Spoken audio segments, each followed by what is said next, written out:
Welcome to the Foul Play YouTube channel. I tell you what, Mr. Kratz, there's something seriously wrong with your voice. It's improved. Welcome to the Foul Play YouTube channel.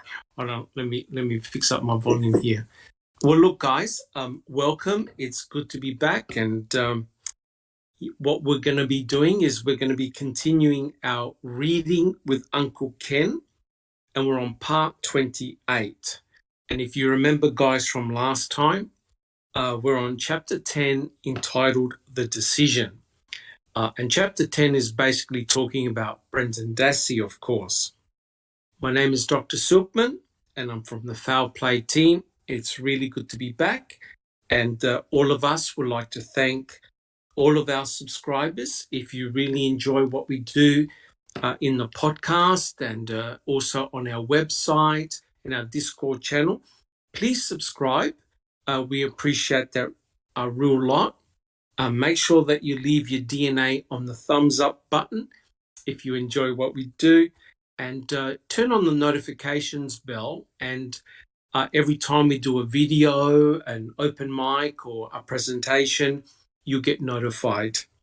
So look, thank you so much, guys. Like I said, it's great to be here. Now, joining me on the panel, and I'll get everyone to say hello, so especially new listeners can get to know our voices. We have Alice. Hi everyone, thanks for joining us today. We have Bibi. Hey everyone, hope you're having a nice Labor Day weekend. We have Checking Convictions. Hello everybody, glad to be here. We have Jack61. Hello, everyone. Thanks for coming to see us. We have Neverly. Good morning. And we have Sammy. Hi there. Hi, Sammy. And we have Susan. Hi, Susan.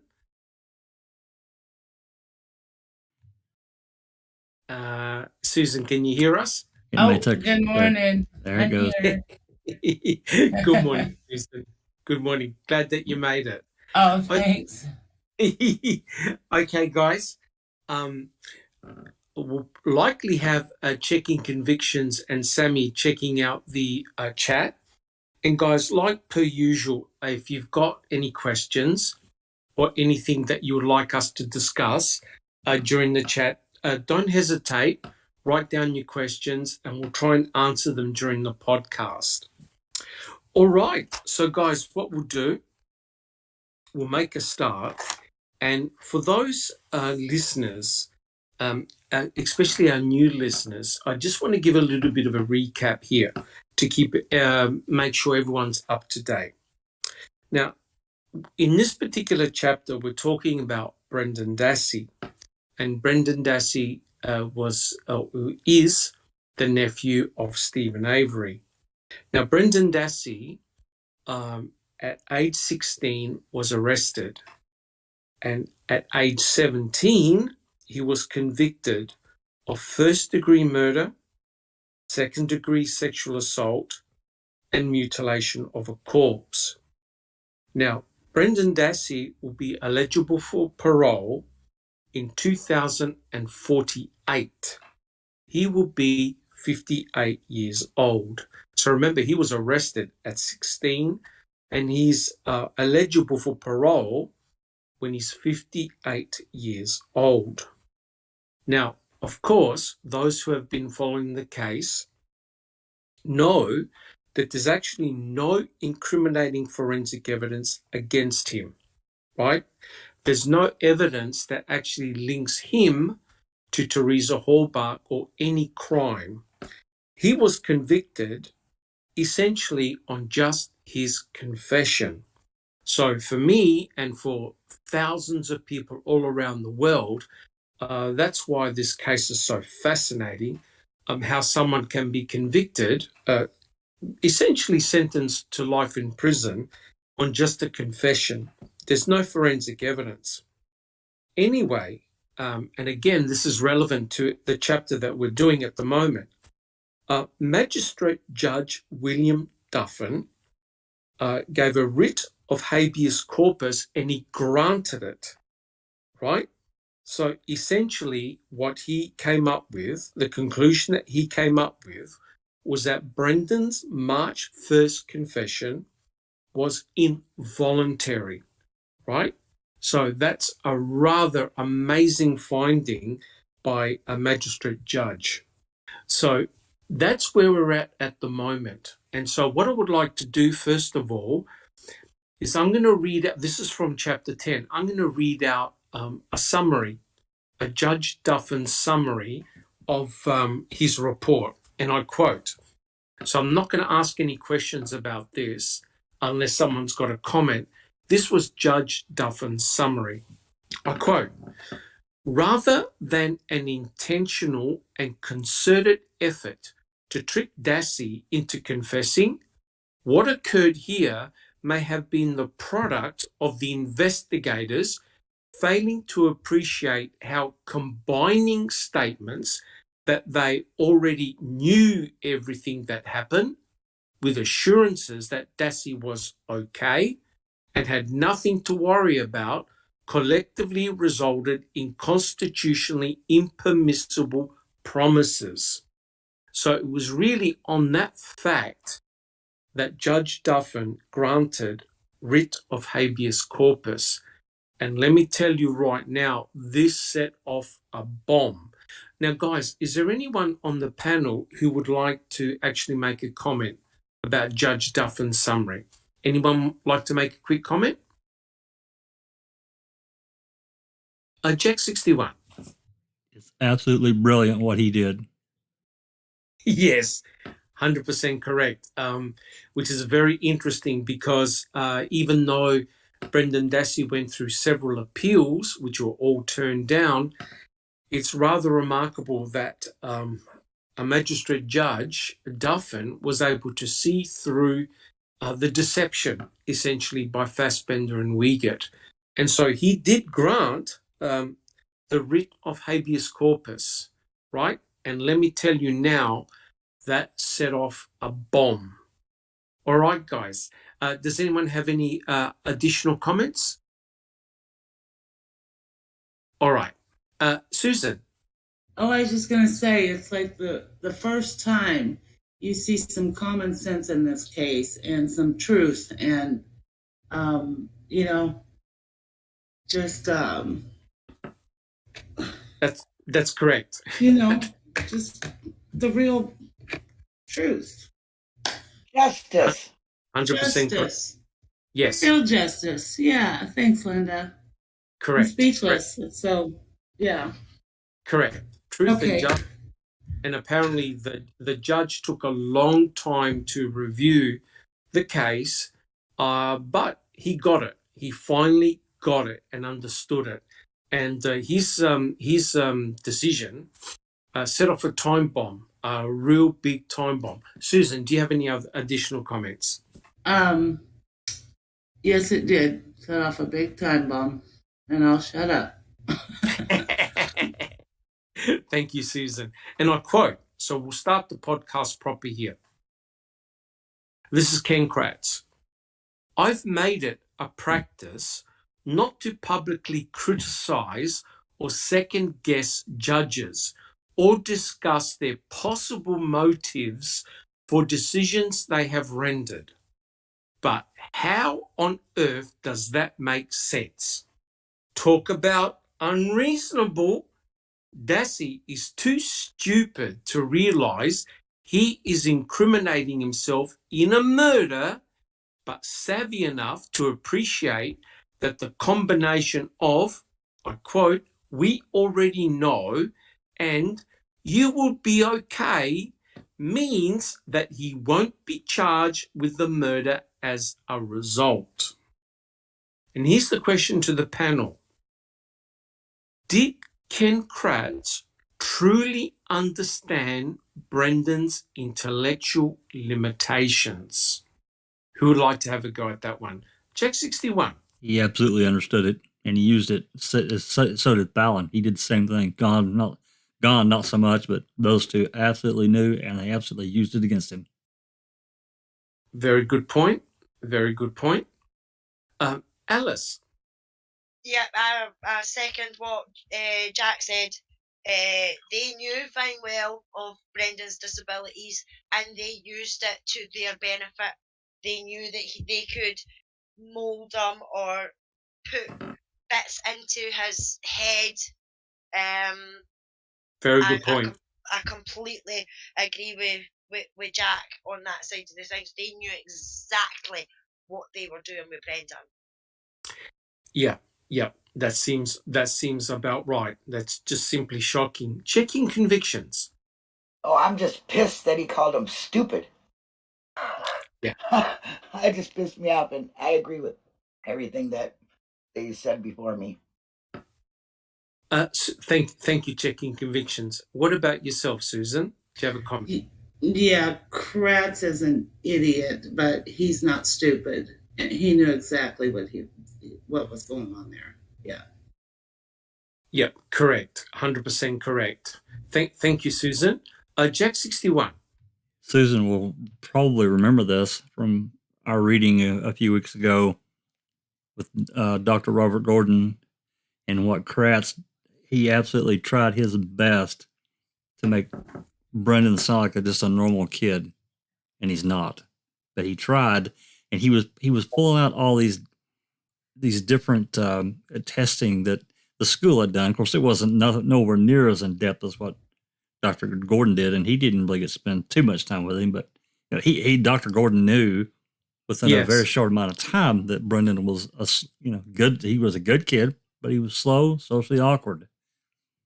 But Kratz, he knew what Gordon was telling the jury was right, and he tried multiple different ways.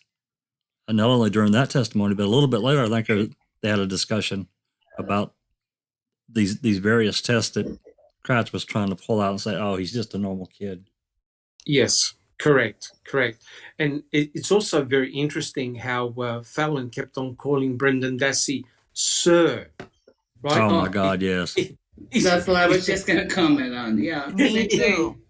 Yeah, essentially stirring him up and treating him like an adult. Yeah, make him seem older. Yeah. Yeah, correct. And thank you, Susan. And Neville, do you have a comment?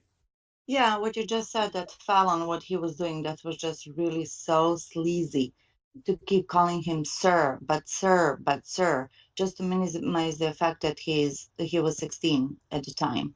And mind you, he was 15 when he got arrested, or when all of that was cooking up. So yeah, that's like far from being a sir and an adult. And also Kratz flip-flops from Brendan being slow, and Kratz knows, first of all. So no, I'm not going to go into all of this like dissertation. But Kratz knows the way Brendan is. So did Fallon, so did everybody. Correct. O'Kelly knew that. Kaczynski knew that. Everybody knew that. All, even that Judge Hamilton knew that. So shame on them. For Brendan to be eligible for a parole at, what did you say, 56? 58 years old. 58, yeah, I'm 53, and I have a whole life behind me. Yes. And I can't even imagine to just crash. And if it was you still wouldn't be out, right? Exactly. Yeah. Correct. So they knew exactly what Brendan, the way he is. They knew it, and they didn't care. Correct. It was just a means to get to their goal. Oh yes. Thank you very much, Neville. Sammy, did you have a comment? Well, kind of touch on a little bit of what Neverly was just talking about. These are grown men, mind you. They're all professionals in their field of what they do. And they're sitting there in front of this 15, 16-year-old. It's very manipulating, intimidating. That's like putting you and me in a lab room together and asking for our results. Do you know what the hell I'm going to come up with? Yes. Nada. Yeah. I'm just Yeah. saying. Correct. That's Correct. always been on their side. Yeah. Yeah. I mean, I've personally never been in court, but I would imagine that will be a very intimidating environment, especially for a young person. Remember, for the attorneys, it's their playground. You're entering into their playground. And we've got to give credit to Brendan Dassey for actually taking the stand, recanting his testimony, and telling it as it was to the likes of Fallon, because Fallon is a very intimidating person. Alice, do you have a comment? The fact is, Doc, that all of them were intimidating to Brendan.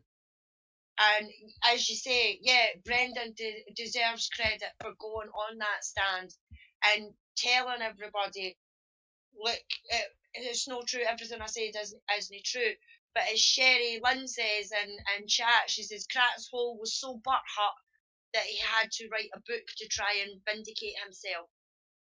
So yeah, absolutely. And this is why, guys, it is so important that we critique Ken Kratz, what Ken Kratz has written, because you can see the flavor in his book. He's very much anti-MAM for a start. And he's basically pouring out his thoughts about both Stephen Avery and Brendan Dassey. And it's very interesting about the comments that he says about Brendan right throughout the chapter and various other chapters. So we get an inner workings of his mind, what he was thinking at the time as well, which I think is so powerful. But I don't believe for a moment that Fassbender and Uyghur really understood Brendan's limited intellectual capacity. I don't know what you guys think, but I don't believe that. I believe that they were clueless in who they were talking to. What do you guys think about that? Who would like to make a comment? Jack 61. Yeah, I think that even if they did know, I don't think they let it really enter into what they were really after. What they really wanted was what they got, a coerced statement. And that was their goal. That's what the read's all about, is getting a statement. Correct. Almost, and a statement to the effect of what the cops want, which in that case, in this situation was, hey, yeah, I was there and I just parrot back whatever you guys said because, So from that aspect, I don't know how they couldn't know, especially Fassbender, because I think really he probably spent a little bit more time with Brendan than Uyghur did. I guess that's right. I don't want to say that for sure, but I'm just saying that I just don't know how that they both could have been around him and not know, but I don't know for sure. Yeah. It's truly remarkable. I mean, if you have a look at any of the interviews of Brendan, the interrogation sessions, it is a very, very hard to sit through them, right? It's torturous. And one can tell that things are not right with Brendan from the get-go, right? And now it took Judge Duffin to realise that as well. Yet Fassbender, Wiegert, Kratz, Fallon, Gunn, none of them understood it. None of them understood it. Whereas Judge Duffin really did understand what was going on, which was rather remarkable. All right, guys. Do we have any other comments, or we can get on with the second question? Neverly. I think you're too kind, and I'm very envious of your thinking. I believe wholeheartedly that they knew exactly what was going on and that they were like rubbing their hands together because they're like, score, we found the weakest link. Yeah, that's my that's opinion. True. That's 100% correct. We can talk about this a bit later, but it's very interesting that Jasnaz mentioned about the Ryan Ferguson case, right? So essentially, with Ferguson and Erickson, they basically got convicted for a brutal murder, right? with no forensic evidence against either of them, and nothing that actually suggested that they were actually at the crime scene, right? And it's rather remarkable if you look at Ryan Ferguson. Ryan Ferguson, in a way, was the total opposite to Brendan. You know, parents were highly intelligent. He was highly intelligent. This, I'm talking about Ryan Ferguson here, right? Model citizen, worked hard, and he was telling the police that he was innocent. You know, he didn't understand what his friend was talking about, and yet he was still found guilty, right? Again, him and both Erickson were questioned using the Reed technique, and you really have to have a look at those interrogations because the type of questioning, the manner of questioning, was very similar to what happened to Brendan Dassey. So here's another case. Here's another case where there was actually no forensic evidence against Erickson and Ferguson being at the crime scene. None. And even the prosecuting attorney said during the trial, you won't find any forensic evidence. So here's another case which was only based on words. And mind you, the incredible thing was Erickson had a dream that he had committed this murder with his friend Ferguson. Jack 61. Doc, wasn't there also bloody fingerprints from some other party that probably committed the crime I actually found there as well?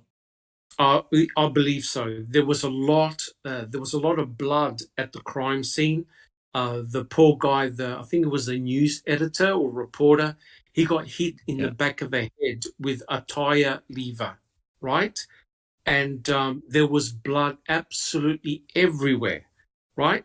And like 2 years had gone by and no one, the police were clueless as to who had committed this crime until Erickson rang up the police and said, it was me and my friend from a dream. Susan. Yeah, I just wanted to say that I've been watching a lot of the Robert Durst trial that's been going on, his cross-examination mainly. Yeah. And I know a lot about his case. I've seen the Jinx. Yes. I've seen, All Good Things. I'm very familiar with his case. And watching him on the stand and trying to put myself as a juror and trying to take that. I mean, before he even got on the stand, I'm just convinced the guy's guilty. So trying to put that aside, I tried to imagine, but it's almost impossible. Just as a human being that, and it's basically mostly circumstantial evidence, for him also. Yes. So, when Ken Kratz did that press conference, it just, solidified in a lot of people's minds that, Yeah, correct. he was guilty and that's it. So it's interesting, the way the system is and the way that the press can really, influence. Correct. Yeah. And you're 100% correct. If you haven't seen it yet, guys, you got to check out the case of Robert Durst, which is very, very, very interesting. This guy here, he has ice running through his veins, right? And I won't reveal too much about his background, except to say that he actually murdered and dismembered his next door neighbor, right? And because he was or is extremely rich and wealthy, he was able to hire the very best attorneys, and they concocted a story that he killed his neighbor in self-defense. And the jury found him not guilty of murder, and yet he had dismembered his next door neighbor in his house, dismembered, cut him up to pieces, put his neighbor in plastic bags and threw him in the river, right? And what's interesting was that Robert Durst, and we'll get back to the podcast, I promise, but I'm just saying as an analogy, Robert Durst said that, the gun accidentally went off and he shot himself in the face. Well, guess what part of the body is missing? Anyone want to have a guess? The head. The head's gone. The head. He's not a dumb murderer. Oh no! They found the torso, the arms, and the leg, and the plastic bag that had the head in it had a cut in it, and it's gone. No one knows where the head is because the head would have shown the entrance wound to the bullets, which is very, very interesting. How the state is saying that Stephen Avery was real smart and clever in being able to clean multiple crime scenes, yet was dumb enough to leave the incriminating evidence in his burned pit, right? Because eventually they found the skull pieces, the cranial bone fragments that had bullet holes in them. Bibi, do you have a comment? Yeah, he's so smart and so good at cleaning up. But yet he leaves the out of the whole skull, the only part left behind is the part with the bullet holes in it. Okay. Correct. Hey, baby, say it. Isn't How? that How? Yep. Come on, Bibi. How convenient. Correct. They happen to have that part. Correct. Whereas Robert Durst was smart enough to realize that, if someone finds the head, they can determine that he was actually shot in the back of the skull.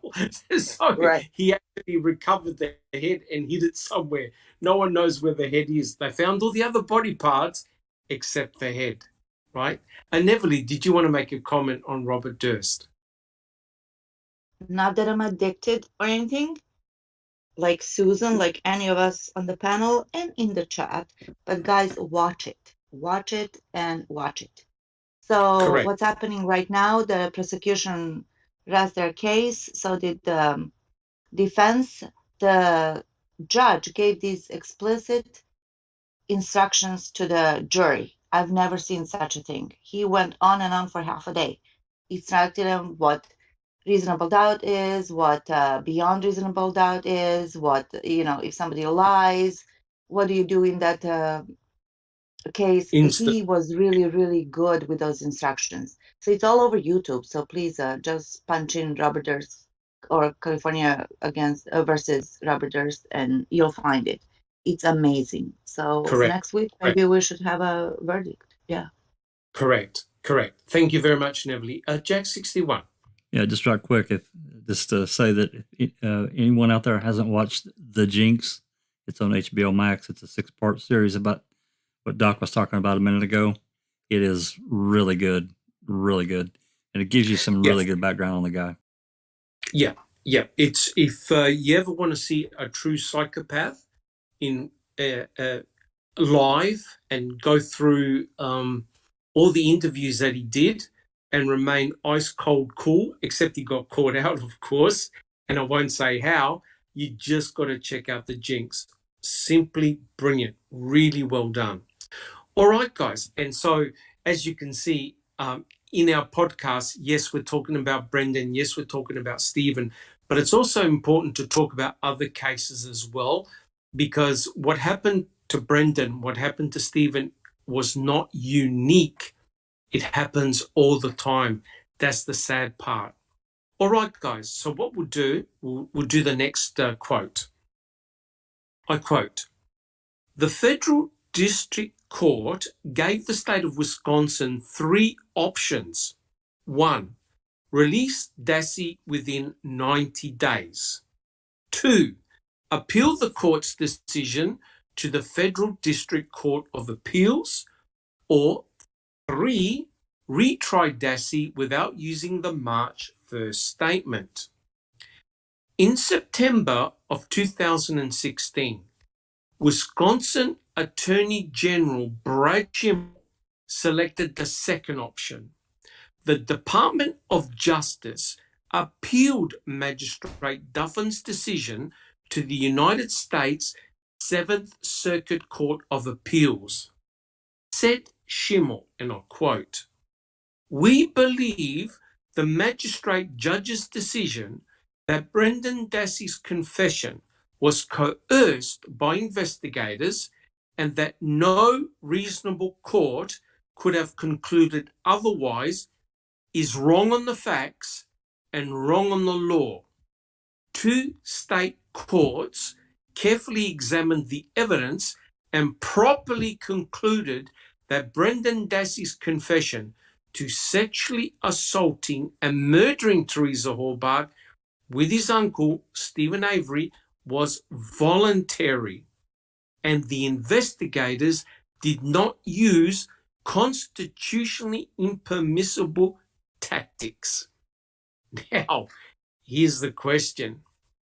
Why did the state's Attorney General, Brad Schimmel, get personally involved in the Brendan Dassey case? And how could Judge Duffin possibly be wrong on the facts and wrong on the law? Who would like to answer that one? Who would like to have a go at that one? Jack 61. Yeah, I think that, well, first part, I think that Brad Schimmel knew this grenade that just went off, because if Dassey walked out and his conviction was overturned, that opens up a huge door, and he knew it. Yes. Wrong on the law, I'm not a lawyer, and I play one on YouTube, but I don't know of anything. I've read Duffin's brief probably 4 times total. I don't know of anything that I'm aware of that where he broke any kind of law. Now, if we consider AEDPA, Adepto. Yeah, if we consider that, they did narrow the scope for juveniles, which is completely this language they added into this anti-terrorism law that they put in place, and the federal government's right to interfere with the state's case. I don't know. Yes. I think they went too far with it personally, but no, I disagree. And as far as coercive tactics, come on. I mean, that's absolutely ridiculous. It's absolutely 100% agree. Yeah. But what I find rather remarkable is, why would the state's attorney general get involved? Oh, yeah, he had to. He had to get and I'm telling you, I don't know if people are aware of this, but Brad Schimmel was a bandmate of Ken Kratz. They played in the same band together, and I would dare say that after the ruling came out, the writ of habeas corpus, I would say that they were on the blower. They were ringing up Brad Schimmel straight away. Bibi, do you have a comment? Just they needed him to stop the hemorrhage that was about to happen, right? Yep, 100% agree. Yeah. And guys, in effect, this would have had the same impact as Stephen Avery's civil suit, but in a different capacity.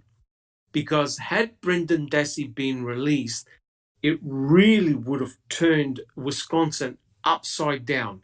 It would have turned the investigators upside down, and the Attorney General just absolutely had to put a stop at all costs. Susan, do you have a comment? Yeah, you just took the words out of my mouth. Protect that verdict at all costs. I mean, it would have affected the state in so many different ways, the state and individuals, and it still would. So they still continue, Correct, 100% correct. Tooth and nail. Yeah.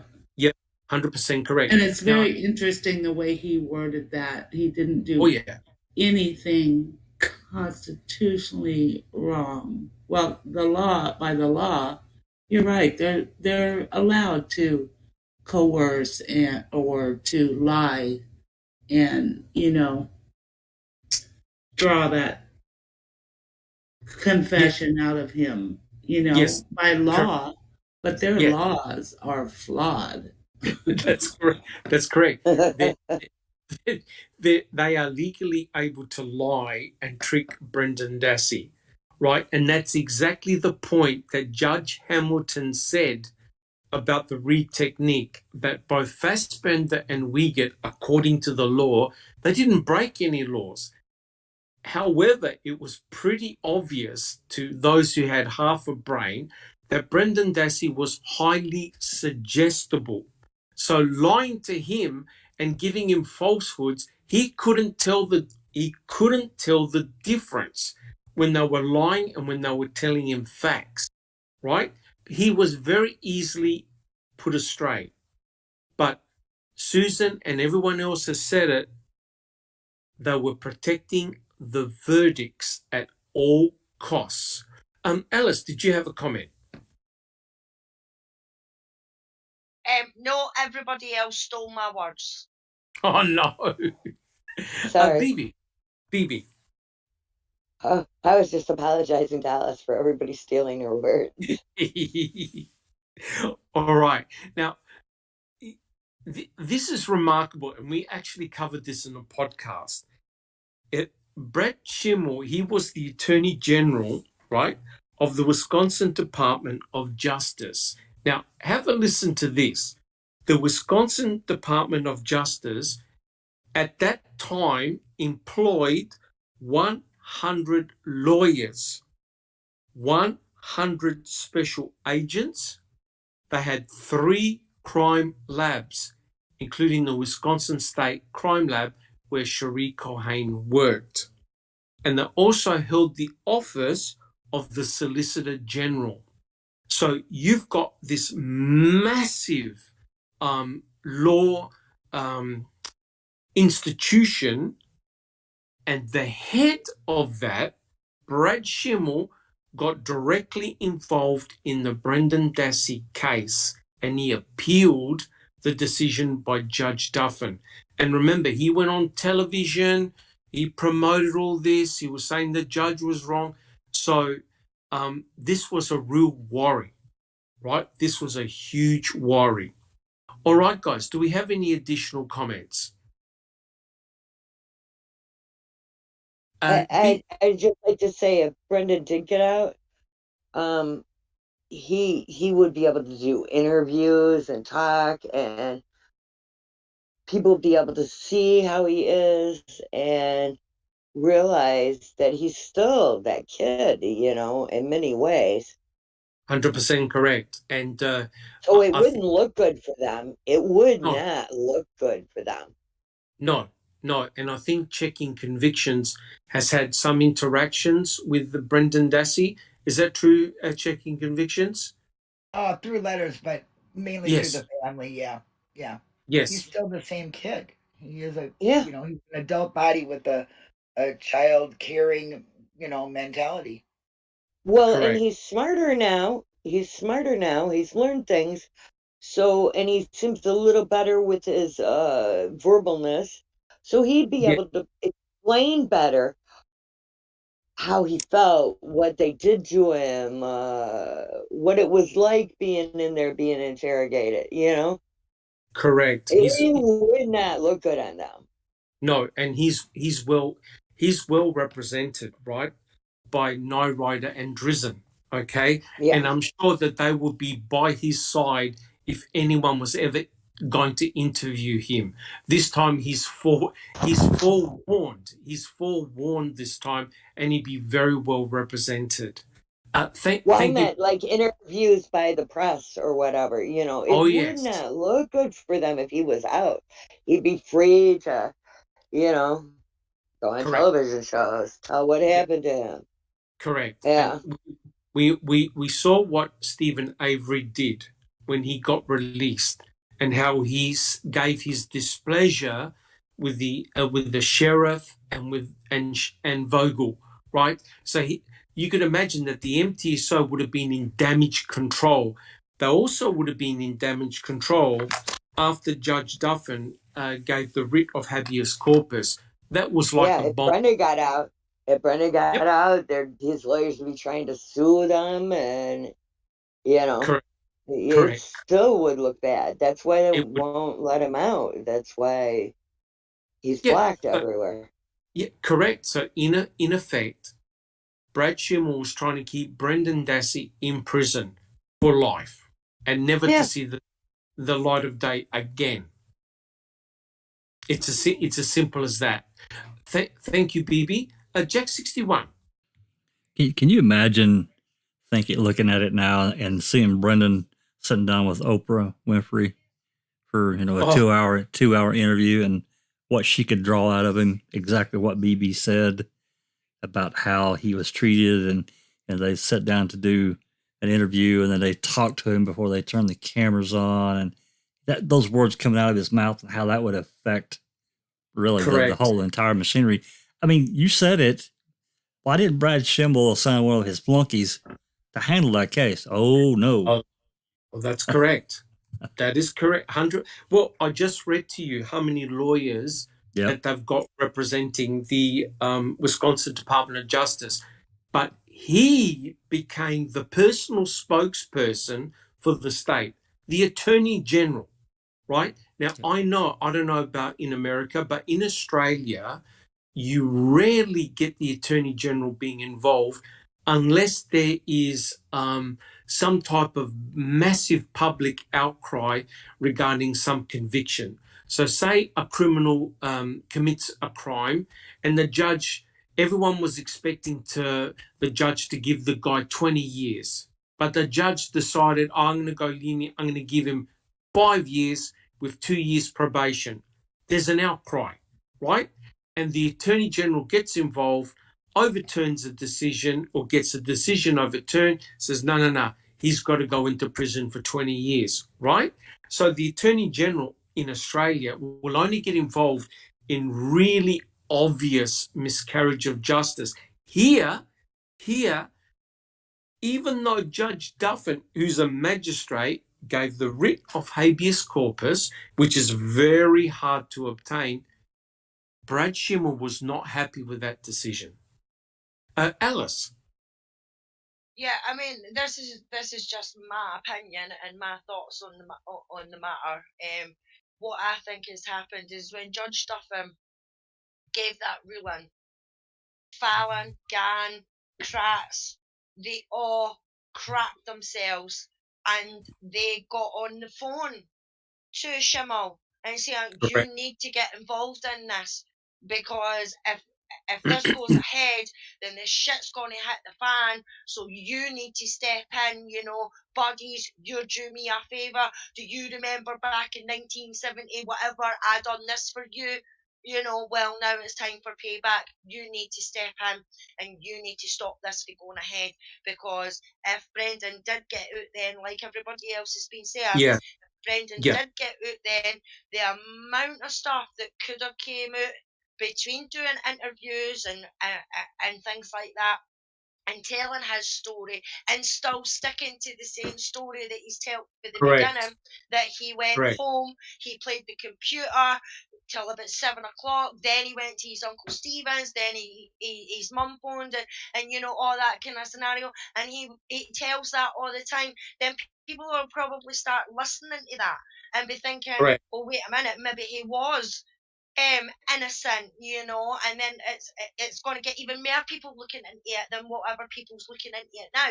So in my opinion, I think that's what's happened. When the judges brought this forward, they've all jumped on and told him he needed to stop this for whatever reason, Yep, 100% correct. He needed to put a stop to it immediately. Bibi, do you have a comment? And Schimmel definitely ran down the hill and cannonballed right into the pool. Correct. 100% correct. And, we've covered this in previous podcasts before. Brad Schimmel was everywhere. Absolutely everywhere. He was following all the court's decisions. And when they went in favor of Brendan Dassey, he made sure that he appealed at every turn. Checking convictions. Do you have a comment? Yeah, let's not forget that he hid behind the hall box skirt while he was doing so. Oh, that's correct. And he had, you're correct, he had many press conferences, right? And he kept on using the hallmarks, the fact that they had lost Teresa, they couldn't hug Teresa, on Thanksgiving. So why should Brendan go home and hug his parents, right? So what I'm trying to get at, there was no element that Brendan Dassey was innocent. Brad Schimmel treated him as a criminal, a convicted criminal, right? And that's the story they're going to stick to. Under no circumstances were they going to say, oh, guys, potentially we fucked this up and we got it wrong. Under no circumstances they were going to do that. Susan, do you have a comment? And I think a lot of that has to do with Peg Lautenschlager's vindication of the department. Great. Manitowoc. 100% correct. 100% correct. I mean, when that's a very good point, Susan. Remember when the department, the MTSO, and Vogel were being reviewed, the whole process was being reviewed of what happened to Stephen Avery. Everyone thought the Attorney General was going to come down really hard on the MTSO and on Vogel for basically lining up Stephen Avery to take the fall for the sexual assault of Penny Bernstein. And when the report came out, giving no fault at all to anyone, and it was just a simple misunderstanding, well, that's when the civil suit took place, right? And so there's no way that the state wanted a repeat of that with Brendan Dassey coming out and setting up a civil lawsuit, because think about it, now you've got another member of the family, okay, he's the nephew, giving us putting out a civil lawsuit against the county. It would not look good. What do you reckon, guys? It'll be a disaster. Absolutely. All right. So, guys, what we'll do, unless anyone's got any comments, we'll continue. What, guys, we're good? We'll continue? Yep, good here. Beautiful. All right. I quote, "The Duffin ruling infuriated former DCI agent Tom Fassbender. Tom's retired now, but he hasn't forgotten." And here's a quote from Tom Fassbender. He says, "I've always followed the rules of investigation and interrogation, and even taught recruits, officers, and investigators on those topics. My career track record bears that out. If anything, during my career, I was often taken advantage of during interviews because I wanted to give the subject the benefit of the doubt, if possible, and always felt empathy for the subject. I did not deviate from these principles during this investigation. I guarantee if anything illegal or unethical had occurred on the Hallmark investigation, I would have been the first to sound the alarm. Those were good cops and people that worked on that case." Right, so that's Tom Fassbender. And the question is this: why are so many people so critical of the way Fassbender and Wiggett interrogated Brendan Dassey? Fassbender believes he has done nothing wrong. Has he? Who would like to have a go? Sammy. They both had tunnel vision so badly they could not even fault themselves in any way for anything that came out of their mouth. They thought they were in the right. They had tunnel vision. There was no other thing they could see except getting this right. 100% correct. 100% correct. Bibi, do you have a comment? It's still a part of the get Steve Avery at all costs. Yeah. Correct. Remember that famous quote? I forgot the name of the detective who said, "Do we have a body yet? Do we have a Jacobs. body?"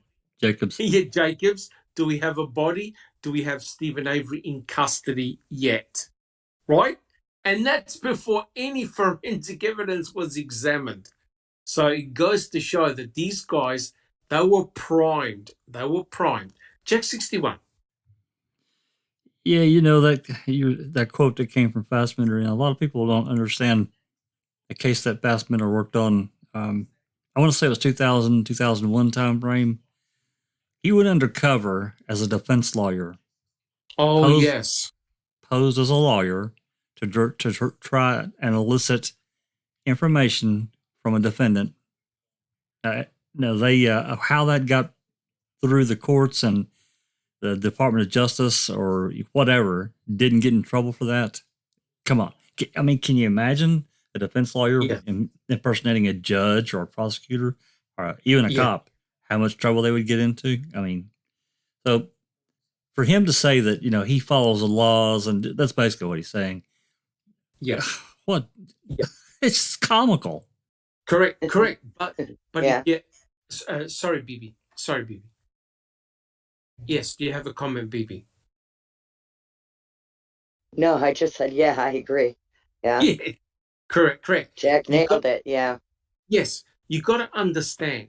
If you've ever seen interviews with Tom Fassbender and Uyghur, they would never say they did anything wrong, right? They followed the law. And I hate to say this, but with the read technique, you are allowed to use deception and lie and trick the person that you are interrogating. Alice, do you have a comment? Yeah, just a couple. What you just said. I mean, what the thing that annoys me about Fassbender is in the interview that he did, and he was asked that did they know about Brendan's intellectual difficulties, and he says, "No, that's not my job." Well, I'm sorry, but that is his job. He done a bloody training course. Correct. Not that long before. Oh yeah. To understand dealing with somebody who has the intellectual problems and things like that as well. But they also went to school and took him out a special education class. So where is that telling them that he does not have special, a need to be handled in a different way? And Anthony in the chat is asking, how many times has Brad got involved in a case to overturn the judge's ruling, if anybody knows? Yeah, I don't know that. I don't know about whether Brad Schimmel's been involved in other cases, but he definitely was involved in this one, and it was all very well documented. So he personally got involved in the Brendan Dassey case. Neville, do you have a comment? Yeah, what Ali said, I'm just going to add to that I totally agree. And that Fassbender and Uyghur, there's no way, if you're a special investigator, that you weren't educated on how to scan people, assess real quick who, if they're super smart, if they're weird, if they're dumb, if they're whatever they are. That's like 101, investigation 101. You need to know who you're dealing with. And that's how you approach them, because it's not like just black and white. This is what I do, no matter what kind of suspects I have in front of myself. That's only natural to think. Correct. Right? But everything plus he had his own children to compare to. He said approximately Brandon's age. Yes, so that's I'm correct. sorry. He may have followed the flawed law. That's a tongue twister, flawed law. Yes. But it was really shitty what they did to Brendan anyways. Correct. And Ken Kratz comments, and other people have commented that, oh yeah, they didn't use harsh language, they didn't use standover tactics, they didn't hit Brendan Dassey. They didn't have to. It was psychological coercion, which will do just as much damage as, physical hitting, being abusive, shining light in people's faces. By lying to him, by manipulating him, it had exactly the same effect. Susan, do you have a comment? Yeah, as far as Fassbender's quote there, methinks he doth protest too much. Correct. But don't you find it rather remarkable that when Judge Duffin came out with that decision, both Ken Kratz and Tom Fassbender started doing all the interviews on TV? Isn't that rather right? Isn't that what would BB say in this circumstance? How what? Convenient. Exactly right. Exactly right. Backpedal. Yeah. That's 100% correct. Yeah. And BB, lie, and just lie, straight out lie. Outright. Yeah. Correct. Yeah, definitely outright lie. Yes. And to say that they didn't talk to the counselor that day when they went to the school, and they've already been in contact with the counselor, right? Because that whole thing with Kayla and the counselor from school, right? Correct.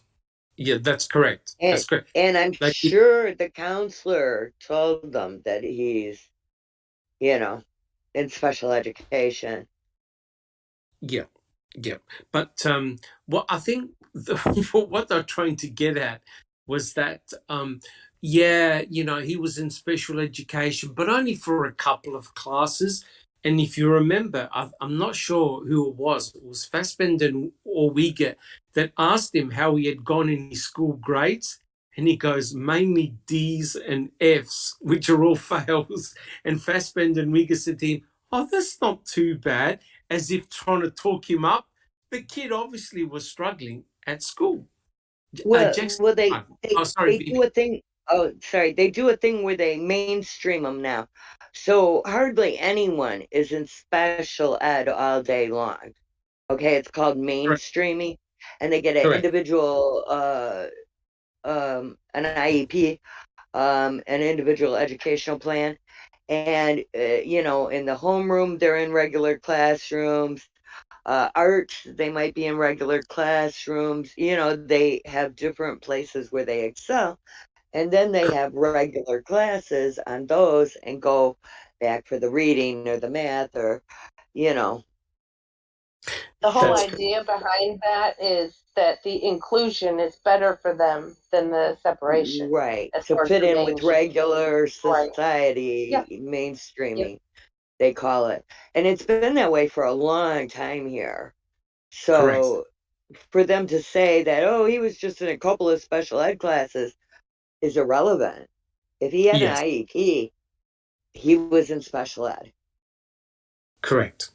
And it was pretty obvious that Brendan wasn't doing very well at school. He really was struggling. And in a way, that's what his uncle Stephen was concerned about. He was concerned about that, right? Well, and the following year, they might mainstream him and cut some of them other classes and make them remedial classes then, where he did so bad because they let him try. It's all part of mainstreaming. Yeah. That's correct. Yeah. You have a big meeting with a whole team of people, and they decide the educational plan for the year. Correct. No. Jack 61. Yeah, as an investigator, I got 2 words to say about Mr. Fassbender. Ryan Hilligus. Ryan Hilligus. Ryan Hilligus. Correct.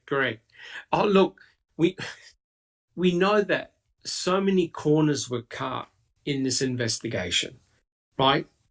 Even the hardest of guilters would have to admit that Stephen and Brenda did not receive a fair trial because of the investigative bias and the tunnel vision, right?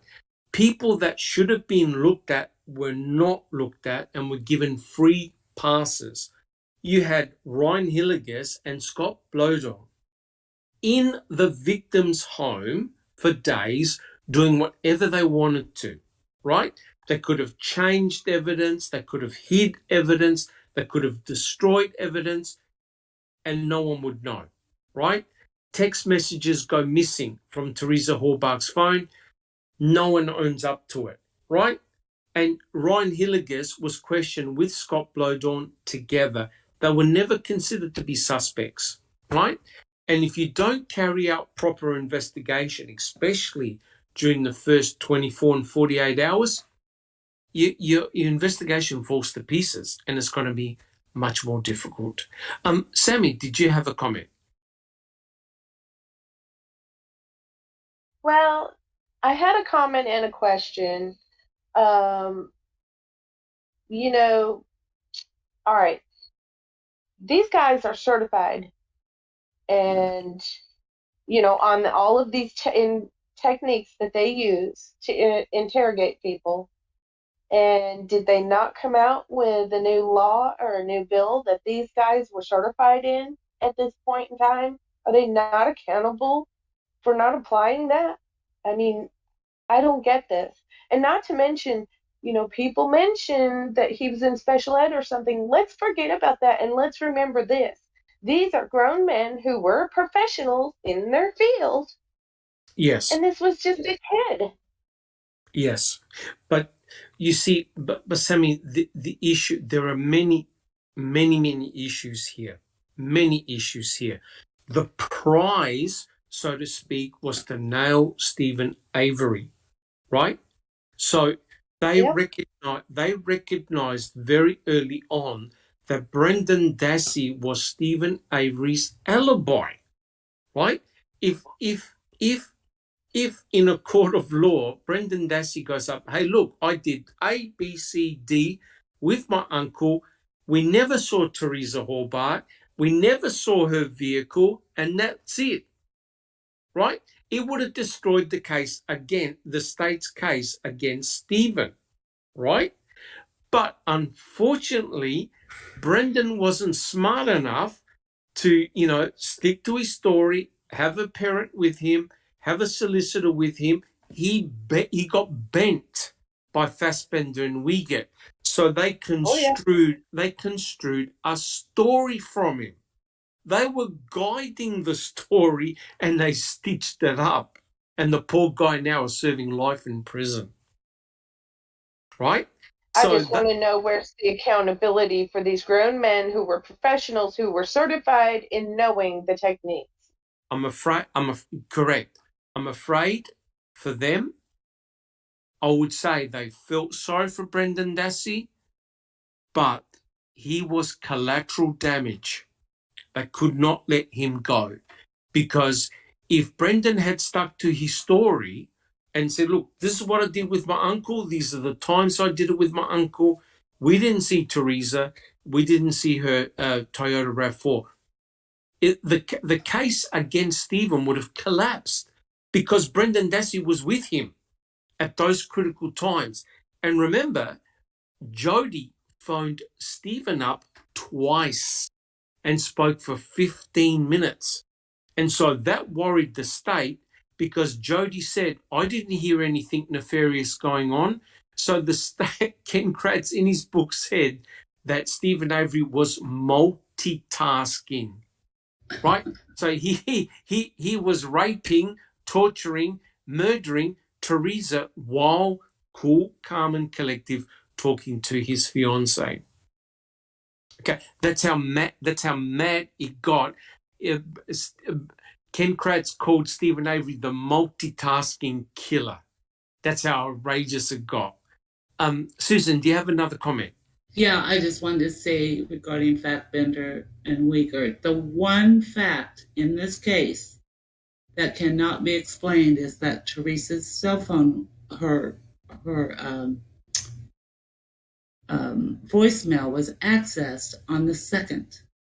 Correct. And,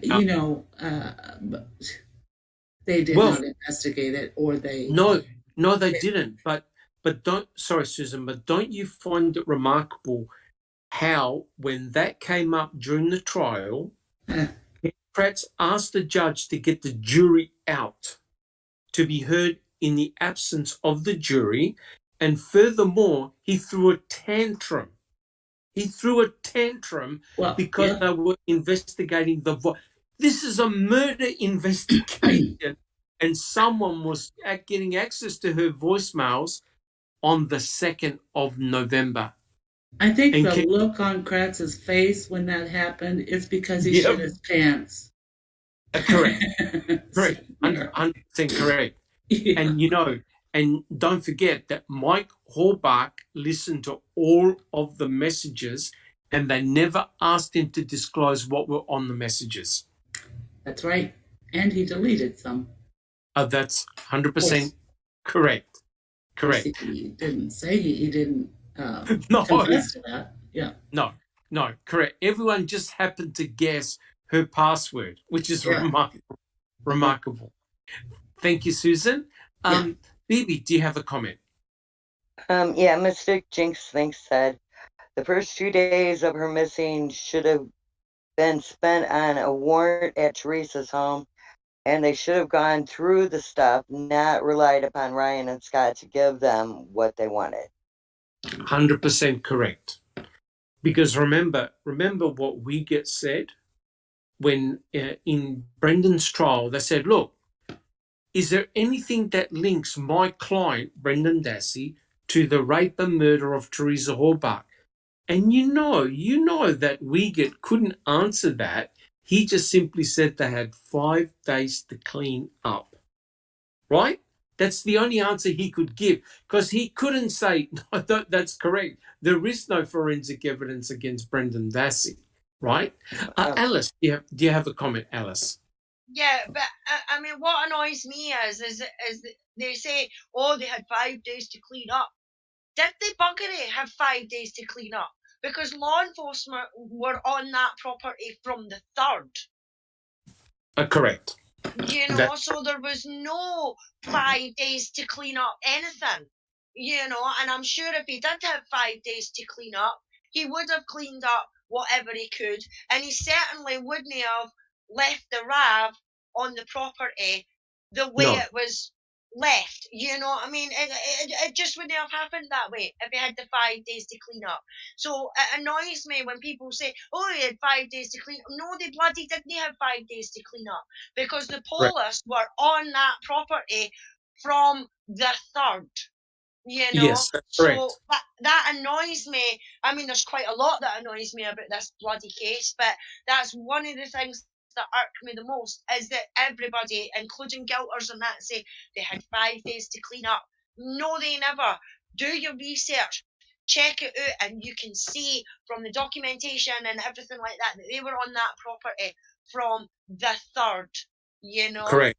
I went through he even said, yeah, go check out my trailer. No problems at all. He had no issues whatsoever. They found nothing of suspicion. Yeah, exactly, Doc. Exactly, and I'm sure they even were, and his trailer as well, from between the 3rd and the so-called 5 days that he was supposed to have been able to clean up, and they seen nothing. You know, I'm sure if they'd even seen a speck of blood or a bit of rope or something like that, they would have been like, oh, well, I did see this and I did see that, but I didn't think anything of it at the time, you know. Correct. But nothing like that even came across. And just something that's a wee bit off topic is we now have in the chat someone from every part of the UK. So we have Darkside and that's in Ireland, myself in Scotland, we have England, and we have Wales now in the chat. Gee. So we have a full house from the UK. Awesome. Well, like I said, our podcasts are truly international. They truly are. Fantastic. Thank you so much, Alice. Jack61, do you have a comment? Yeah, Wiegert actually did try to defend his statement about trying to connect Brendan to the case or to Teresa. He actually brought up that damn bleach bottle and tried to connect it. Yes. Correct. And actually, correct. the lawyers got him on it. Correct. I mean, it's likely that everyone in America or around the world has probably got a bottle of bleach in their laundry or kitchen or somewhere, right? However, if Stephen Avery had a bottle of bleach, it had to be used for nefarious purposes, right? And so we know that they didn't clean properly, right? Because they found Stephen Avery's blood on the floor, right? They also found Stephen Avery's blood on the garage floor. So what happened about cleaning up properly? They obviously never cleaned up properly. Otherwise, they wouldn't have found any blood, because bleach can destroy DNA. So their cleaning efforts, they never did clean up. That's the issue. Bibi, do you have a comment? Yeah, Jinx also had said the judge tasked the state to find out who accessed the voicemails, and they never came back to it. Kratz already knew who it was. Mike Haubuck didn't listen to all of them. Some were still marked as new. Okay, that's very, very interesting. But that had a dramatic effect on Ken Kratz. You would think that in a murder investigation, put all the cards on the table, but Ken Kratz clearly did not want any information about those calls out, right? And the judge asked him a really good question, right? The judge asked him, well, who accessed the voicemails? Does the state know? And Ken Kratz danced around the response, right? You know, and he said something ridiculous like, well, if she had still been alive on November the 2nd, we are entitled to know. And I'm thinking to myself, wait a minute, you guys are the ones investigating the murder trial, not the defense. Completely bizarre. Jack 61. Yeah, that's where when I can't remember if it was Buting or Strang that was doing the cross, and Kratz looked like a deer in the headlights. Says, well, if the defense is now claiming that Teresa was alive on the 2nd and now changing their tactic or whatever, what? Correct. Correct. Because he couldn't answer the freaking question. That's and correct. Willis didn't see the relevance in that. Yeah, that's correct. So even though the defense kept on coming up with all these good points, the judge never saw what the relevance of those arguments were.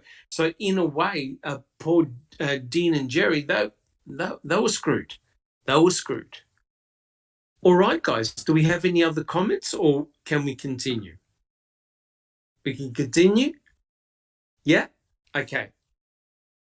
I quote, "This may surprise you, but there is one opinion I share with even the most rabid factions of the Making a Murderer audience." I think Ken Kratz is referring to us, actually.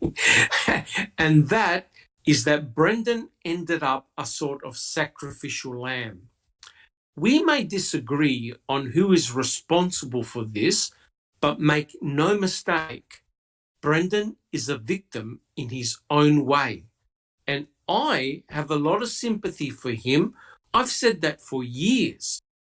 There is almost universal belief amongst law enforcement, prosecution, defense, and court officials that Brendan Dassey was no murderer. He was a 16-year-old kid who played video games and idolized his Uncle Steve. Left to his own devices, he never would have raped or murdered Teresa Halbach. But he became a murderer, and it was Stephen Avery who made him one. The question is this: what physical evidence links Brendan Dassey to the rape and murder of Teresa Halbach? Jack 61. Not a fucking thing. Nothing. Correct. Nada. Nothing? Nothing. Anybody else? All right. So I'm going to do something extraordinary here. I want you to all take off your microphone and tell me your answer to that. I'll read out the question on microphones and tell me the answer to the question. The question is this: what physical evidence links Brendan Dassey to the rape and murder of Teresa Halbach? Not a fucking thing. Nada. You know, Not one Zero, molecule. zilch, nada. No. Well, What they you know, said. yeah, I mean, I'm impressed. Everyone's in universal agreement. Correct. So again, what Ken Kratz is doing is speculating, right?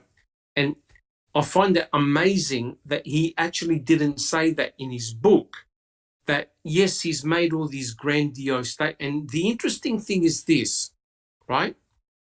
And this is the truth. He was a 16-year-old kid who played video games and idolized his uncle Steve, right? So now he's blaming Stephen for making Brendan a murderer, okay? So he's now shifting the blame onto Stephen. Bibi. Boy, he really woke the crowd up. There's nadas and no's going off all over the place in here. None of them murdered anyone, lying bastards. None. Only evidence is Ken Kratz. Where's the damn blood? Not a fucking thing. Yeah, you woke the crowd up. Correct. But the amazing thing is, remember, what happened to Brendan Dassey was not unique. It happened to Ryan Ferguson as well. And correct me if I'm wrong, but wasn't Ryan in prison for 10 years? Was he in prison for 10 years until Kathleen Zellner got him exonerated? Bibi. Or was it a little longer? Maybe. I was thinking it was. I was thinking it was.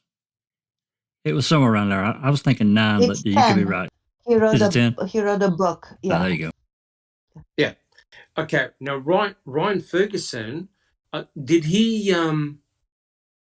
How much was he awarded? $10 million, $20 million was a huge amount that Kathleen Zellner got for him, right? And this is exactly what Kathleen Zellner is trying to do with Stephen Avery. Alice.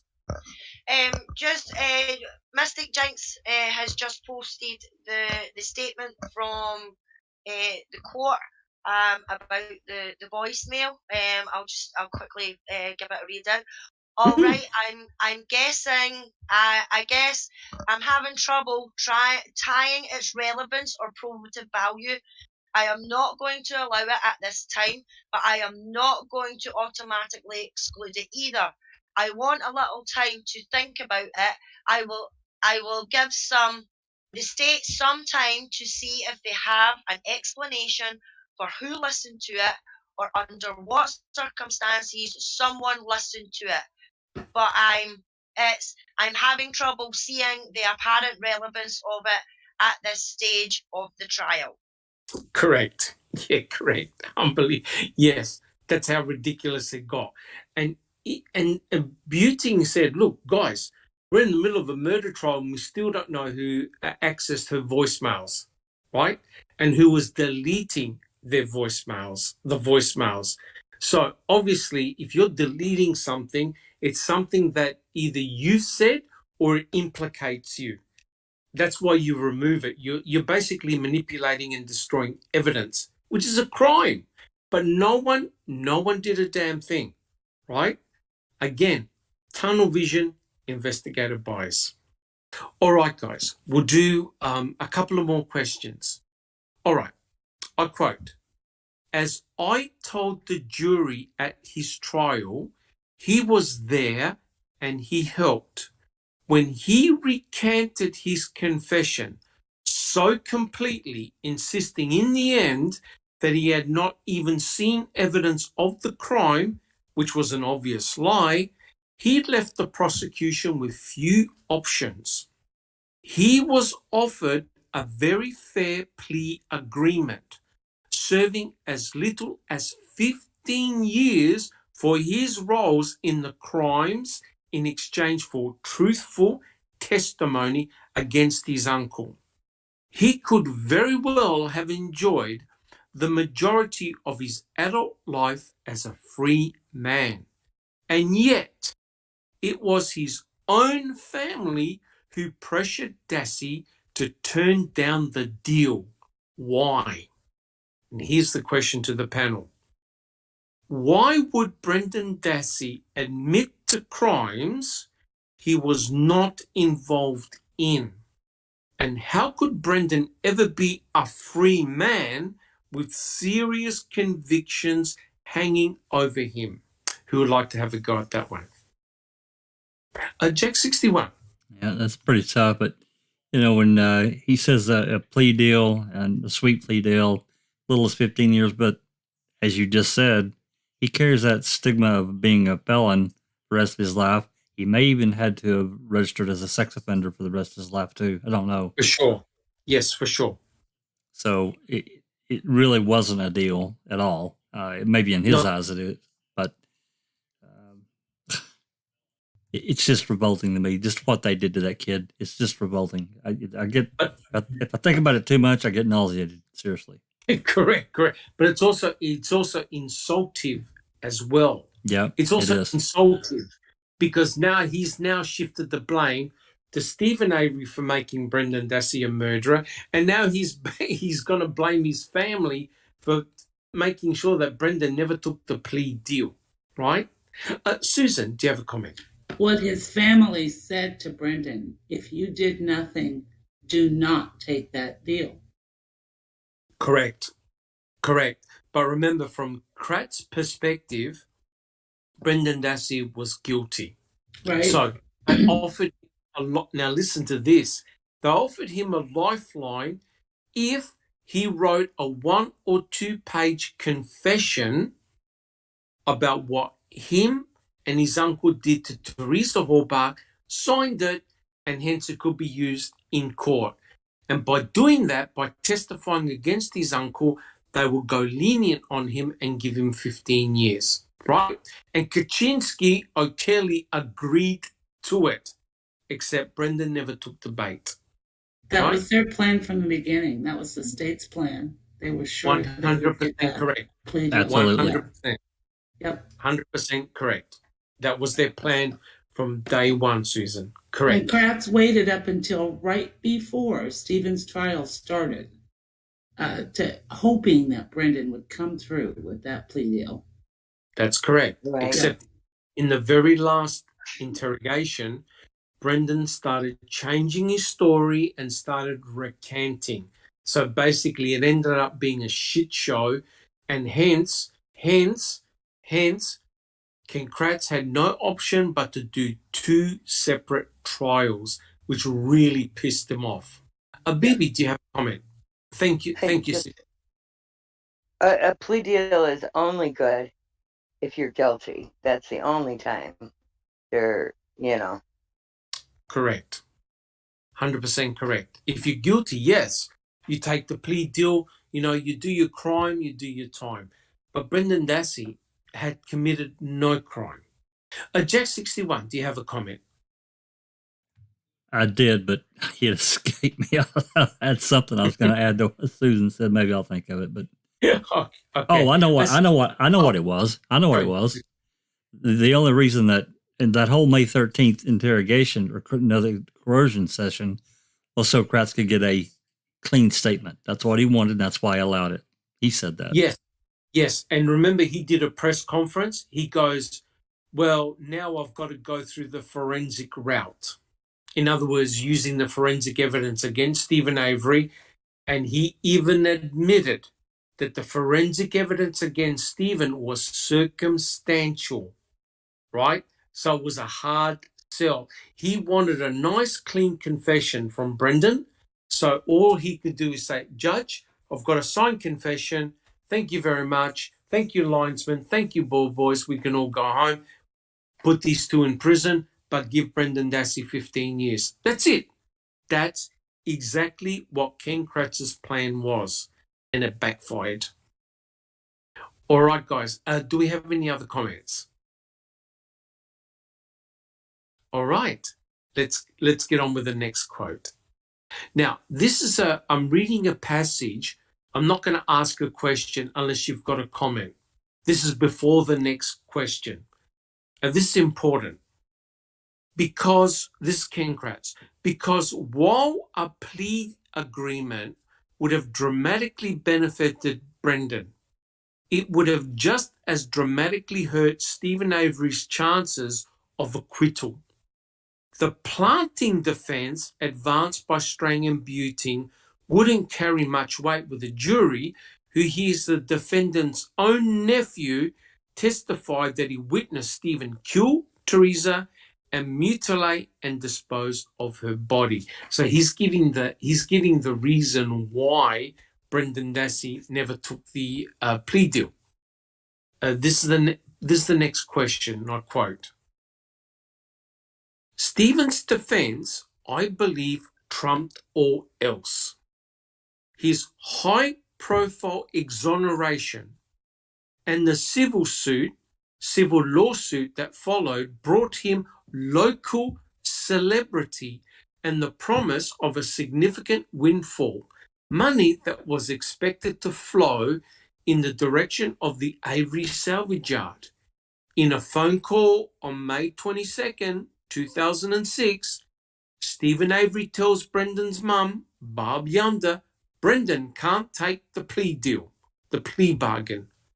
But who could convince Brendan that only serving 15 years for rape and murder was a bad deal for him? Enter Alan Avery. On June 6, 2006, Alan Avery speaks to Brendan Dassey. It's the only jail call recorded between Dassey and his grandfather, and therefore the significance and weight Brendan gives to the call is obvious. Alan reminds Brendan to avoid talking with the police as they are bastards and can't be trusted. Stick to your guns, he tells Brendan, and don't go for a plea bargain. Alan Avery says that the state wants to send Dassey to prison for life. Listen to your grandpa, he says, then tipping his hand as to whom the no plea bargain strategy will actually benefit. Alan tells Brendan that taking a plea bargain will only hurt both of you guys, Dassey and Stephen. And the question is this: was Alan Avery wrong to tell Brendan not to take the plea deal? Why? Why not? Sammy? No, because he believed in Brendan's innocence. The only problem here was that he had no way of knowing that Brendan couldn't see his way out of a paper bag at the time. I mean, it's just, I don't think he was wrong. I just don't. Yep. He believed in his innocence. Yes, correct. Good point. Alice? Yeah, just to follow up on what Sammy says, they twisted that phone call to make it something that it's not. All Alan Avery was doing at that point in time was trying to look out for his grandson and his son, and because of what he's been through with Stephen, with the exoneration and the 85 case, he knew exactly how the police worked and everything like that. So the best advice that he could give Brendan was, did you do it? No, Granda, I didn't do it. Then don't take no plea deal if you didn't do it. That's all he was doing. He was telling him not to do it because he believed in his innocence, just like Sammy said, but they twisted that phone call to make it something that it was not. And they did the same with another call as well. After they interrogated Brendan, they said to Brendan, now are you going to tell your mum, Brendan, because I think she'd rather hear it coming for you than it coming for us, because if you don't phone her, I'm going to phone her. So what did the Wayne do? He went back to his cell and he phoned his mum, and they used that against him in the sense that he said this without being in the police presence, so there must be some truth in it. It's a load of bollocks, and all Alan Avery was doing was trying to protect his son and his grandson at the time.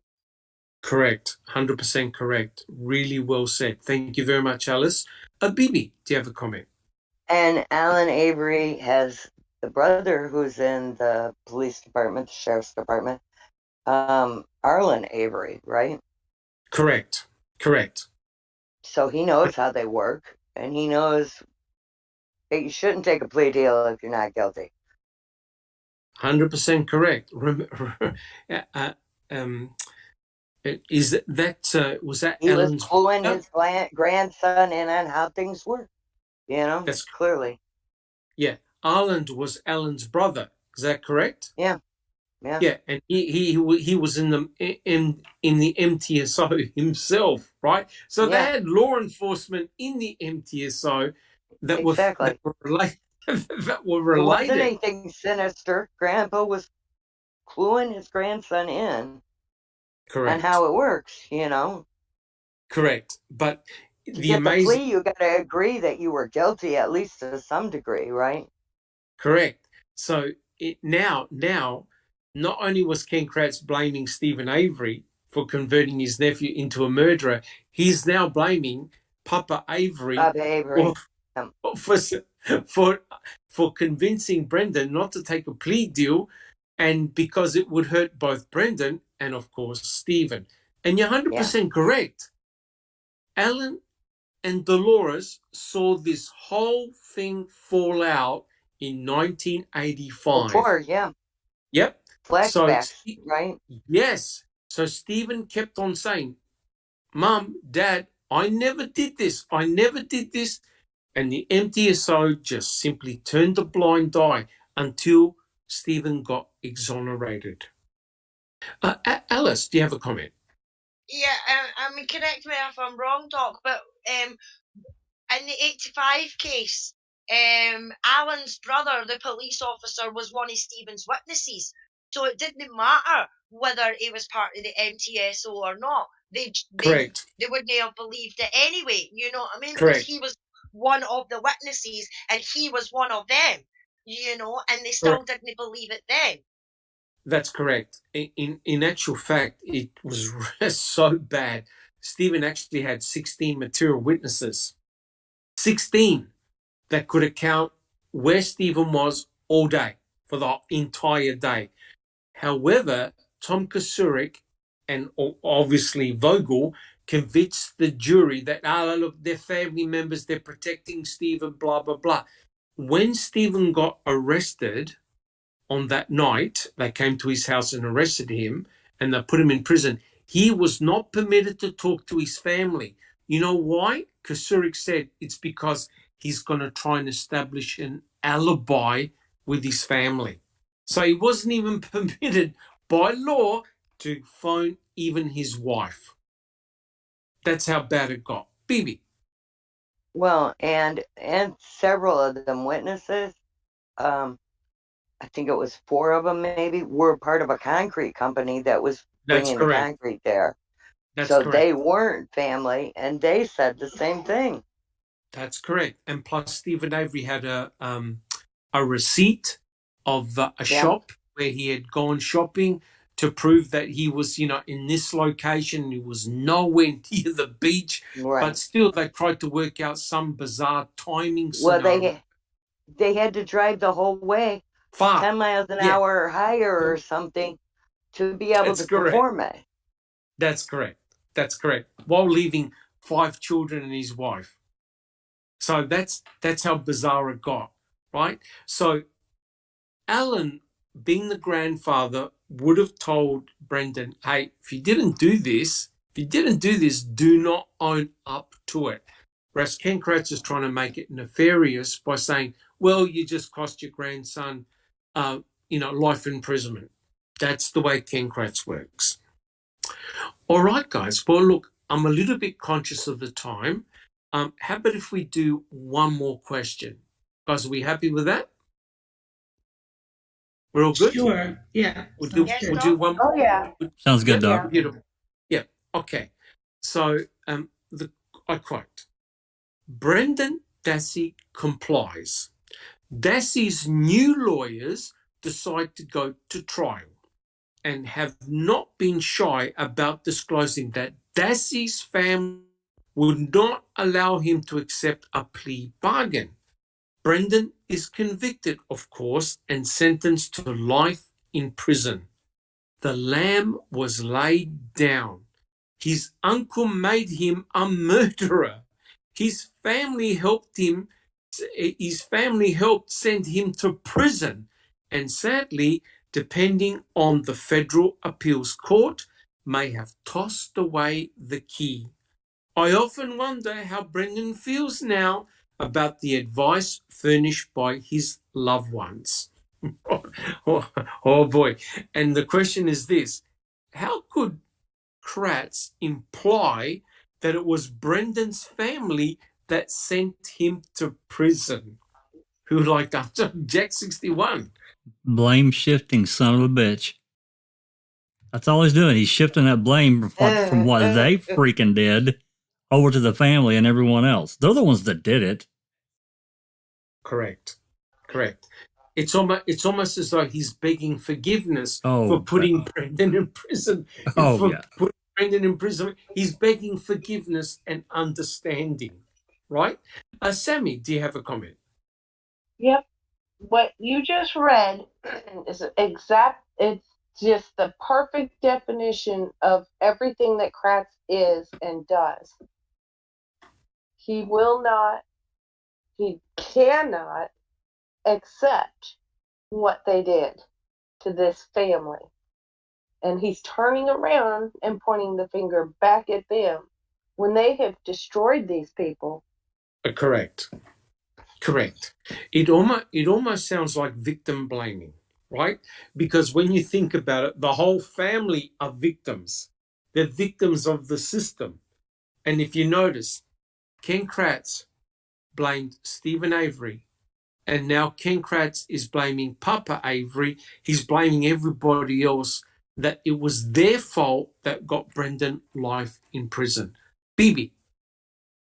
Brendan seems to like to call himself the complete and innocent Brendan Dassey. So I believe he's really glad that he didn't take the plea deal, even though he's still stuck there. He knows he has a group of strangers supporting him, and he likes to be able to say that he is complete and innocent. Yes. Where if he had taken the plea, he wouldn't be able to say that because he would have said that he was guilty. Yes. And, keep in mind that the alfred plea may rear its ugly head in this particular case. The alfred plea, which is what happened with the West Memphis 3, right? They all took an alfred plea. They had to say that they were guilty, but they stated that, they committed no crime, but for the satisfaction of the court, they admitted their guilt, but were permitted to walk free. And by doing that, they weren't allowed to sue the state. No civil suit. So everyone walked away, right? They'd been in prison, I think, for around about 15 years or something like that. And one of them was on death row. That's why they took the alfred plea. So keep in mind that the alfred plea may come into place in this particular situation. Guys, do we have any other comments? Well, I do want to say that Mystic Jinx says, do you think Kratz regrets writing this book now? Now that it's up for debate from people like John Plea Team, tearing him and his book apart, or you think he's just at least liking the attention on him? I regret to say that he's probably enjoying every moment of it. Yeah, he likes the attention. It doesn't matter to him. Well, he is a self-admitted narcissist. So the mere fact that we're ripping his book to shreds, he is probably enjoying it. Unfortunately, he probably is enjoying it. I agree. I think we're also getting some satisfaction. Bibi. I believe those two guilters that were in here that one time on like episode 2 or something, I fully believe that was him and his wife under SAC accounts. No doubt. Possibly. Yeah. Possibly. It's extolling his virtues and his fabulous writing and and saying, where can I see the book? Where's the book? Like trying to bait us so that they could copyright strike us. Didn't they compare him to Hemingway or something like that? Yeah, they were just, yeah. Her Correct. name was something like Deletion or something. I don't remember what his name was. That's funny as But hell, Susan. They did. they did. It was crazy. They were insane. Yeah. Completely delusional. Correct. But the look, as I tell our audience, we're giving our opinions, and we're a panel, and each one of us are giving their true answers, what they believe, their version of events, right? Everyone's got a free will. But ultimately, guys, who are listening in the panel, who are listening in the audience, by all means, try and grab a copy of the book and read it for yourself, and see what you come up with as well. I mean, don't take our opinions as gospel. Do the research, do the reading, and I'm sure you come up with your own unique set of circumstances. Don't pay for it, though. Don't pay for it. Borrow one from somebody. Find somebody that has a copy. You might know someone that has copies. So borrow it off a friend and read it. Don't pay for it. Please. Yeah, but you could probably find it in the toilet paper aisle somewhere nearby. Well, somebody showed a picture of it in a discount bin at a secondhand store or at a old book bin that said 99 cents on it. So it's gone up now. It's gone up from that. Correct. All right, guys. Please don't pay for it. Yeah. Yes. I'm sure you can get a copy of it somehow. Alice, do you have a comment? He craves the attention, Doc. I mean, that's what it is for Kratz. He craves the attention because he wrote the book first, then Ma'am took him out, and then he wrote an extra couple of chapters to try and defend his actions. That's correct. So that's correct. I reckon the further it goes on with Stephen, he's going to write even more chapters to add to the end of the book, because he's going to have to try and explain himself a bit more, especially with everything that everybody's coming out with and has seen. And you've also got to remember that I think it was in Ma'am 2, he turned up at one of Brendan's hearings, and he should never have been there, and stood in front of the press and everything like that to make a statement. And even Kathleen Zellner was like, oh my fucking God, will you look at him? What is he all about? And I loved that I loved her face when she walked out of that courtroom, and she's like, what is he all about? So correct. And hold that thought, because when we come back next week, we're going to start on that exact thing that you mentioned about the press, and this is straight from Ken Kratz's book, so that'll piss everybody off. Jack 61, do you have a comment? Yeah, everybody that's not familiar, remember, as Doc said, he wrote the book, and then all the stuff happened with Brendan. He released a second edition. In addition to the information about Brendan, he made some alterations to some of the stuff that he had said in edition 1. We don't know what all. We know at least one thing that he changed, but there's probably other things. You caught one thing that one day that he had changed. Yeah, about Wiegert. Oh yes, that's correct. Yeah, that's correct. So correct. I just wanted to add that in. So I wouldn't be surprised if he writes another edition on top, highlighting all the things that Kathleen Zellner has been doing in the background. You never know.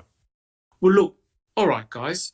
We'll finish the podcast now. We've covered quite a lot. I've still got quite a few questions that we'll finish next week. We'll be able to hopefully finish next week. I remember Bibi reminded me, we did a podcast once where I had 25 slides and we only did the first one. Is that correct? Actually, I think there's been 2 of them during the coffee series where we only got 1 slide in. Okay. we spent 2 hours on one slide, but it was a good slide, yeah. It was a good slide. And one time we had a guilter come in and spent most of the time then with the guilter too. So I believe there was 2 of them. Yes, that was good fun. That was good fun. All right. Well, look, guys, why don't we go down the list of our panelists and tell us how you're going and what you've been up to. Alice. Well, I'm actually losing the plot because people will say, make a YouTube channel. It's fun, you know. And no, it's bloody not. Be fun. No, it's not. I do have a channel. There's nothing on it at the moment. As I say, I'm still trying to figure things out. And my computer keeps telling me, no, you need to upload this, you need to do this. So it's a bit of a kerfuffle. But I'll maybe do something soon, hopefully. I don't know, maybe just spontaneously go on live later today or something like that, just to put something on the channel. So, but yeah, that's what's took up my time at the moment. So Awesome. Thank you, Alice, and thank you for joining us on the panel, as always. Bibi. Everything's the same. Have you got good running water? I believe the problem's fixed. I think they're just waiting to hear back on a water test. Awesome. Yeah. Fantastic. Thank you very much, Bibi. Jack 61. Well, we've had several really good open mics lately, and been some suggestions, about maybe covering some other cases. So tomorrow we're going to be talking about Darlie Routier. Yeah, understanding that's quite controversial. Whatever. I'm not going to say. I think that she's innocent. I'm not strong enough on the case to say 100%. Others are, and then of course there's we have the other side of that. We have people just like this case that say, "Oh, she's definitely guilty." So anyway, got a lot of information to present.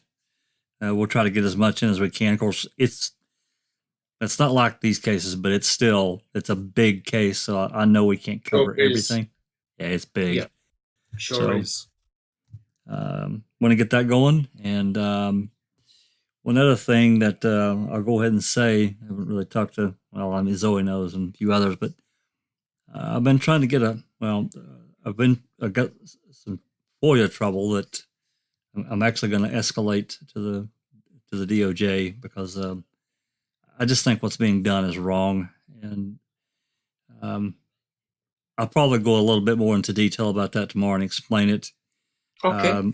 And then I've been talking about, we've got all the hearings and information for Brendan up through his sentencing in August 2007, and then we have nothing from then until the hearings in 2010. So I started looking into what hearings were held and so forth, and there were several.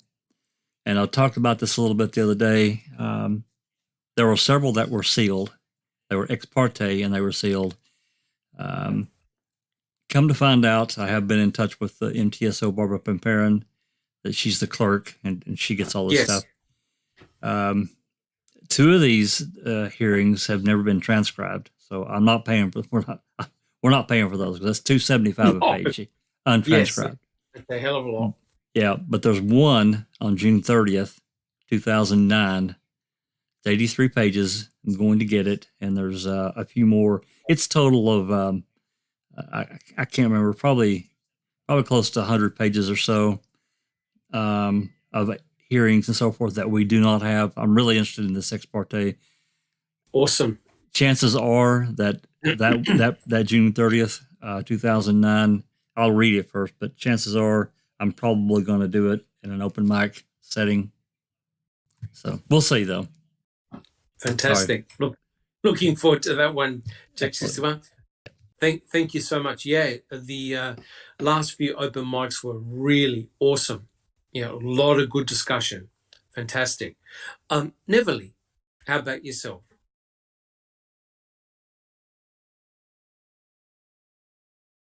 Neverly, are you there? Probably gone somewhere. Susan. Yeah, I just want you to know, Dr. Silkman, that I tore myself out of bed this morning after just 4 hours sleep, but Oh, no. I am not addicted. Thank God, thank God for that.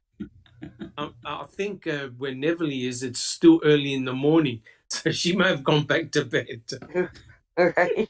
She fell asleep. She may have gone back to bed. Yes, I've been guilty of that myself.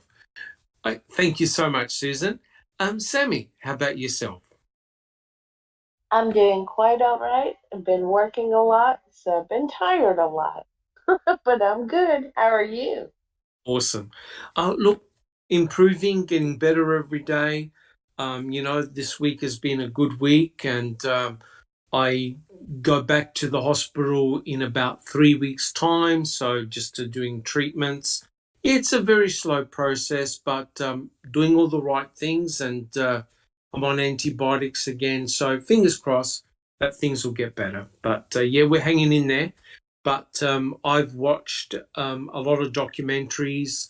At the moment, I'm watching a documentary on Netflix on 911. That terrible, terrible tragedy. Yeah, very interesting. It gives a lot of perspectives from what happened behind closed doors with the president and other advisors, and it's harrowing, absolutely harrowing.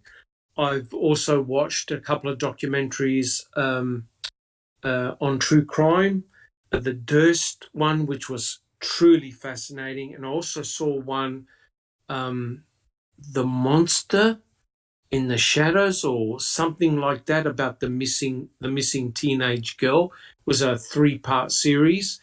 Did anyone watch that one?